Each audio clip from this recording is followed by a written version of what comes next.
मैं सड़क की बात कर ही रहा था कि रोड ख़राब है और चलते चलते मेरे आगे थोड़ा बजरी रोड़ी कंक्रीट ये सब आया और बाइक उसके ऊपर जाती ही थोड़ा फिसल गई और मैं गिरा। ब्रेक लीवर चला गया है। गाड़ी इसी तरफ गिरी थी तो ब्रेक लीवर भी टूट गया है और मेरा ग्लव्स, मैंने हाथ नीचे रखे तो ग्लव्स भी गया। बाकी गाड़ी को कोई नुकसान नहीं हुआ, हल्के से स्क्रैच है। तो गाइस गुड मॉर्निंग। तो आज का सफ़र जो है शुरू हो चुका है। मैं दादा दादी को छोड़ के आ चुका हूँ बस स्टैंड और आज का जो सफ़र होने वाला है वो 300 किलोमीटर का है, जो कम से कम 11 से 12 घंटे लगेंगे मुझे। बीच में 2-3 जगह रुकूंगा और मॉर्निंग के बज रहे हैं 5, 5:30 हो चुके हैं और बस मैं जा रहा हूँ, सामान बांधूंगा और फटाफट निकलेंगे यहाँ से। पहला स्टॉप जो है वो तीन धारा में है, तो रास्ते में आपसे बात करते हुए चलेंगे और बताते चलूँगा मैं जहाँ जहाँ जाऊँगा उन जगह के बारे में। तो चलिए मिलते हैं आपसे सीधे बाइक पे। ये मेरी बाइक और ये है मेरा सारा सामान जो बांधना है। तो चलिए करते हैं शुरू।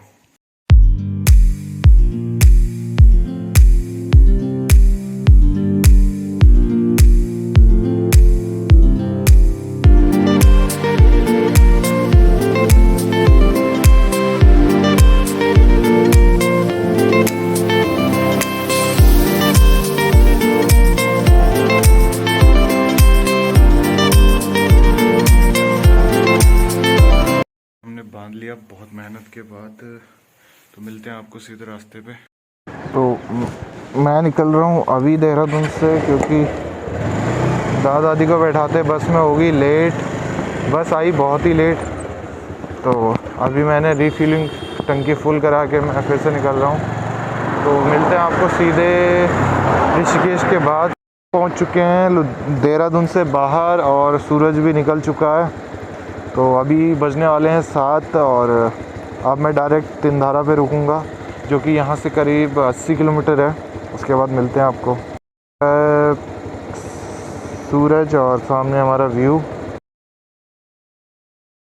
ठीक पीछे वही ब्रिज है जो इस बरसात के मौसम में बह गया था और इसकी बहुत सारी वीडियोस आ रही थी, तो मैं आपको दिखाता हूँ उसकी क्या हाल है।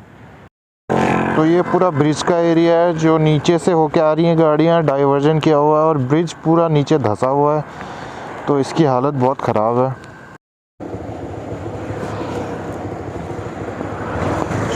So here we are in Rishikesh और तो मैं आपको कुछ देहरादून से ही बताना चाह रहा था कि जो ये जगह हैं उत्तराखंड में, इनको इनके नाम से क्यों बुलाया जाता है। तो मैं बात करता हूँ पहले देहरादून की। देहरादून को देहरादून इसलिए कहते हैं क्योंकि जो सिख के 7वें गुरु थे राम राय जी, उन्होंने यहाँ पे मतलब दून का जो मतलब होता है वो होता है वैलीज़।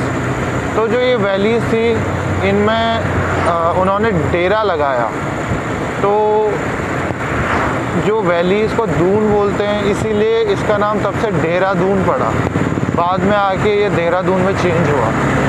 तो जैसे ही मैं ऋषिकेश में एंटर हो चुका हूँ, ऋषिकेश के बारे में ये कहा जाता है कि प्राचीन काल में रैभ्य ऋषि हुआ करते थे, जिन्होंने विष्णु भगवान की जो बहुत पूजा की।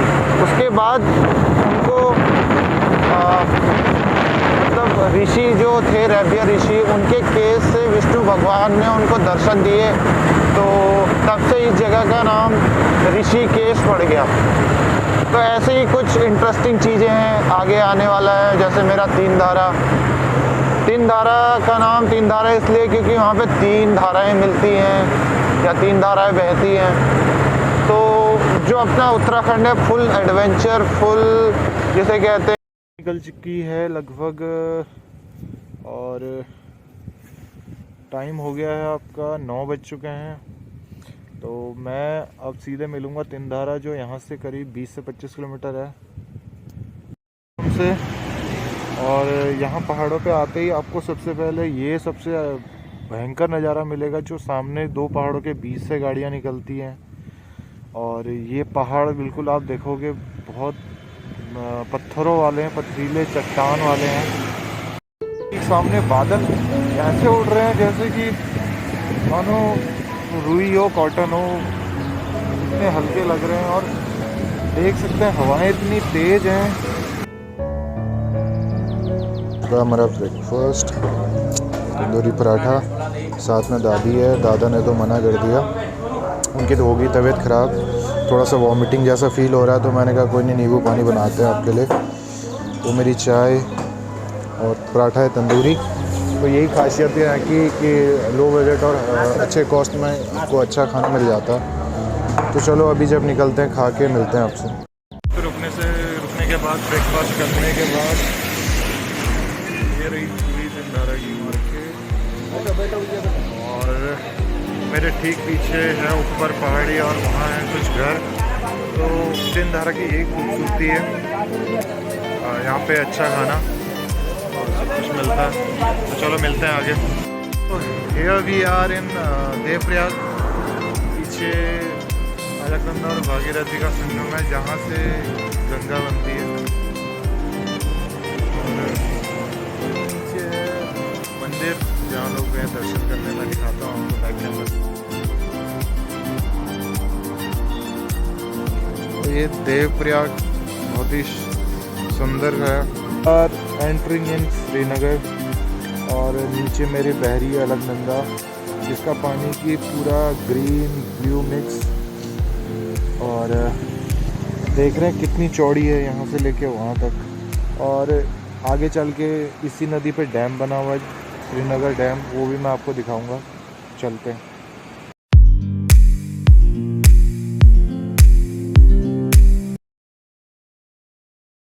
देवी मंदिर के पास, और ये जो पूरा पानी है ये श्रीनगर डैम ने यहाँ तक रोका हुआ।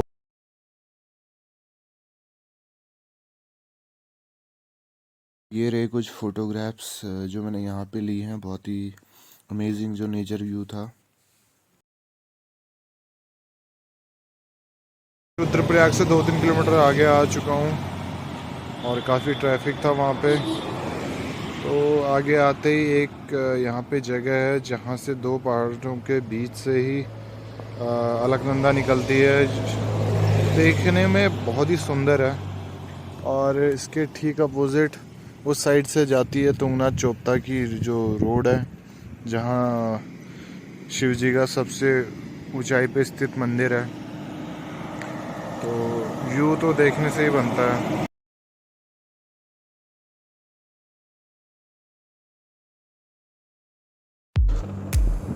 तो जैसा कि मैंने बताया था, अब मैं घर पहुंचने वाला हूं। मैं रुका था दिवाली खाल पे। दिवाली खाल जो है ये बिल्कुल टॉप पे है यहाँ पे। यहाँ हर साल विंटर्स में बर्फ़ गिरती है दिसंबर से लेके फ़ेब तक। तो आप कभी भी उत्तराखंड आएँ तो यहाँ ज़रूर घूमें। और ये घूमने के लिए बहुत अच्छी जगह है। तो अब आगे मैं जाऊंगा सीधे गैरसैंण। गैरसैंण से सीधे चकुटिया आएगा। बीच में कुछ स्पॉट्स हैं, मैं आपको दिखाऊंगा। तो अभी ठंड थोड़ा सा बढ़ चुकी है।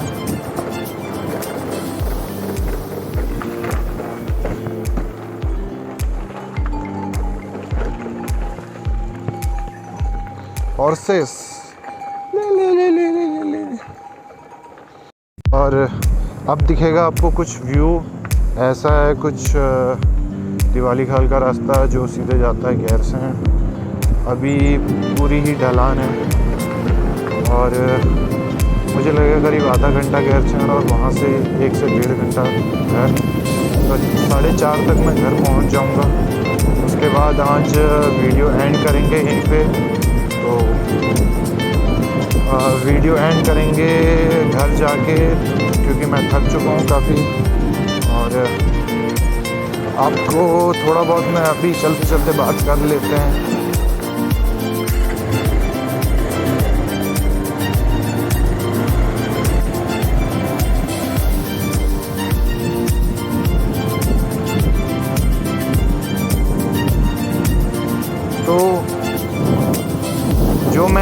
का सफ़र था। मैं देहरादून से सुबह निकला। वैसे तो प्लान मेरा 4 बजे का था, लेकिन दादा दादी को बस स्टैंड भी छोड़ना था क्योंकि उन्होंने भी घर आना है, घर में शादी है। तो जो देहरादून से मैं चला हूँ 7 बजे और फिर धीरे धीरे कर्णप्रयाग तक तो बहुत अच्छी सड़क थी, 4 लेन है, लेकिन कर्णप्रयाग के बाद मुझे काफ़ी टाइम लग गया आने में। 1 बजे तक मैं कर्णप्रयाग पहुंच गया था। उसके बाद अभी मेरा 2 घंटा इसमें वेस्ट हो गया सिंगल लेन सड़क में, इसलिए मुझे थोड़ा स्लो चलना पड़ रहा है। और एक मेरी बाइक का पिछला ब्रेक थोड़ा सा लग नहीं रहा, बिल्कुल ही नहीं लग रहा। थोड़ा सा मुझे लगता है टाइट करवाने पड़ेंगे और बाकी सब ठीक है। तो जो मेरा आज का टोटल 300 किलोमीटर का सफ़र था, उसमें से 250 मैं कवर कर चुका हूँ। 50 और है जो हो जाएगा 1.5 घंटे में, 1 से 1.5 घंटे में। और आप कभी भी जब देहरादून या ऋषिकेश के रास्ते गढ़वाल या उत्तराखंड आएँ, केदारनाथ आएँ, तो आपके लिए ये सारे स्टॉप हैं जो मैंने बताए हैं। आप सबसे पहले पहुंचेंगे तीनधारा, जहाँ पे आप ब्रेकफास्ट कर सकते हैं। और उसके बाद आता है श्रीनगर, उसके बाद देवप्रयाग के बाद श्रीनगर के बाद रुद्रप्रयाग। ये 3-4 जितने भी डेस्टिनेशन है सब सेम डिस्टेंस पे हैं, 20 से 25 किलोमीटर पे, तो किसी को कोई दिक्कत नहीं होगी। और यहाँ पे सारी बाइक्स के शोरूम और सर्विस सेंटर सब कुछ मिल जाते हैं इजीली, और मैकेनिक यहाँ पे इजीली अवेलेबल है।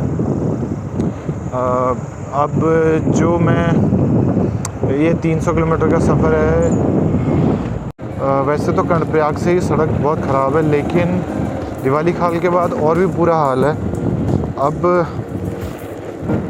मैं इस सड़क को ऑफ रोडिंग कहूँ या मुझे खुद समझ में नहीं आ रहा मैं इस सड़क को क्या कहूँ, क्योंकि ये इतनी ख़राब है कि इसमें मैं चाह के भी कंफर्ट नहीं हो पा रहा हूँ। कोई बंदा जब इतना लंबा ट्रैवल करके आता है और लास्ट में उसे ऐसी रोड मिले, तो वो फिर पूरे उसके सफ़र का मज़ा ख़राब कर देती है। तो मैं जब भी ट्रैवल करता हूँ, यहाँ से मैं काफ़ी बार ट्रैवल कर चुका हूँ, क्योंकि पहले मैं देहरादून स्टडी करता था, लेकिन मुझे ये सड़क हमेशा ऐसी ही मिली है। इसमें पता नहीं कब सुधार होते हैं कब नहीं। आई थिंक ये तब सुधरती है रोड जब चुनाव होते हैं, इलेक्शन होते हैं, या फिर जब कोई मंत्री आने वाला होता है। लेकिन अभी तो इसकी हालत इतनी बुरी है कि ये सच में ऑफ रोड जैसा है। तो मैं क्या कहूँ इस रोड के लिए।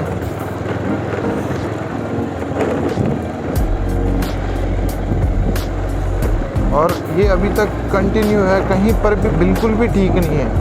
और मैं इसको कहीं से ही बद्रीनाथ हाईवे कह ही नहीं सकता हूँ, क्योंकि कोई भी टूरिस्ट आएगा, ट्रैवल करने वाला आएगा और उसे ऐसी सड़क मिलेगी तो मुझे नहीं लगता वो फिर कभी दोबारा आएगा इस रास्ते से। इसीलिए मुझे लगता है कि कर्णप्रयाग से जो ऋषिकेश तक है उसी हाईवे को बनाया गया है अच्छे से, क्योंकि मुझे टूरिस्ट वहीं से ज़्यादा आते हैं। हो सकता है ये भी रीज़न हो, लेकिन रीज़न जो भी हो, रोड तो ठीक होनी चाहिए।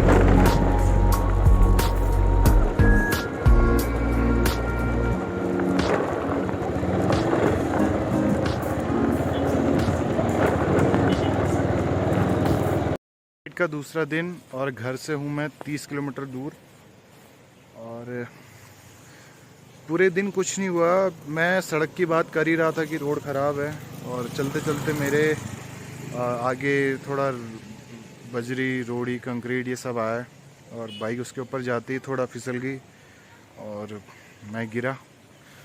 गाड़ी की स्पीड बहुत कम थी क्योंकि रोड ख़राब थी, तो थोड़ा सा ये नुकसान हुआ है।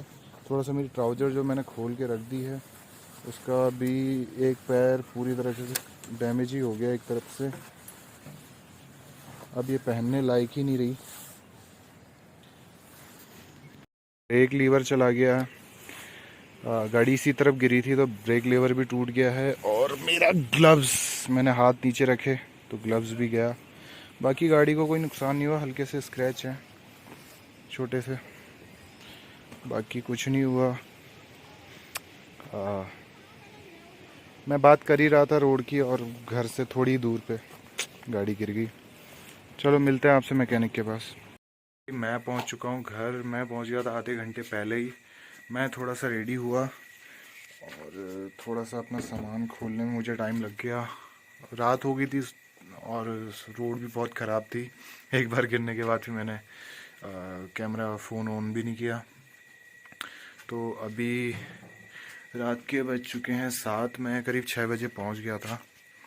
तो आज का सफ़र अच्छा भी रहा और अच्छा नहीं भी रहा, क्योंकि लास्ट में मैं गिर गया और 3-4 घंटे मेरे वहीं वेस्ट हो गए।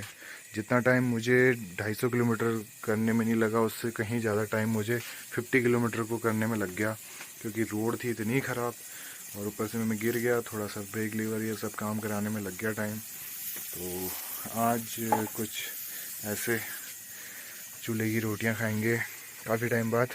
वैसे तंदूर की रोटियां तो खाते रहते हैं। तो पापा गए हैं दादा दादी को लेने, बस वो आधे घंटे में आने वाले ही हैं। तो आज का ब्लॉग यहीं पे करते हैं ख़त्म। कल से आपको दिखाएंगे हमारा गांव। रात हो गई तो मैं अपना गांव भी नहीं दिखाया, तो ठीक है कल मिलते हैं इसी टाइम पे मॉर्निंग पे। ठीक है, good night friends, take care, bye bye.